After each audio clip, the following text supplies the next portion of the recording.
C'est un travail qui demande de la concentration et de la rapidité. Il faut en un minimum de temps rassembler les 11 professions de foi des candidats qui seront envoyés aux quelques 518 000 électeurs vendéens. Un travail colossal pour lequel 225 personnes ont été recrutées par 5 agences intérim différentes pour l'entreprise ESP Routage des Achats. On a multiplié nos effectifs par 30. C'est un très très gros volume à traiter en peu de temps. Donc c'est justement pour ça qu'on a loué ce lieu en plus de notre siège. Mais c'est avant le chiffre d'affaires qui est important, soit, il n'y a pas de souci.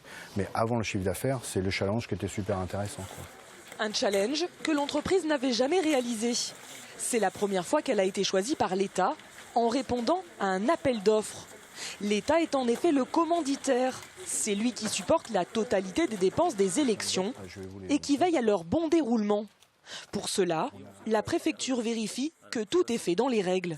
Le premier problème, ça serait que dans l'enveloppe, évidemment, l'électeur qui la reçoit ne trouve pas le compte exact des professions de foi et des bulletins de vote, ou trouve par exemple 2 professions de foi identiques.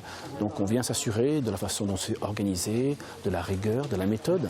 Dedans, donc, on va mettre l'assemblage des 11 candidats. Bien sûr. La préfecture doit également s'assurer que le travail sera effectué en temps et en heure. D'ici ce vendredi, toutes ces enveloppes devront être envoyées. 518 000 enveloppes classées par commune pour faciliter le travail de la Poste. On a un ordre de priorité à respecter pour la Poste, pour les communes les plus éloignées, comme l'Île-Dieu par exemple, où là ça ne partira pas en cube mais en chariot roulant pour prendre le bateau. Et donc on a tous ces de lots 1 à 4, il faut les envoyer le plus rapidement possible et après à suivre. Si vous êtes inscrit sur les listes électorales, vous recevrez donc dans votre boîte aux lettres d'ici mercredi prochain, dernier délai, les 11 professions de foi des candidats accompagnés des bulletins de vote.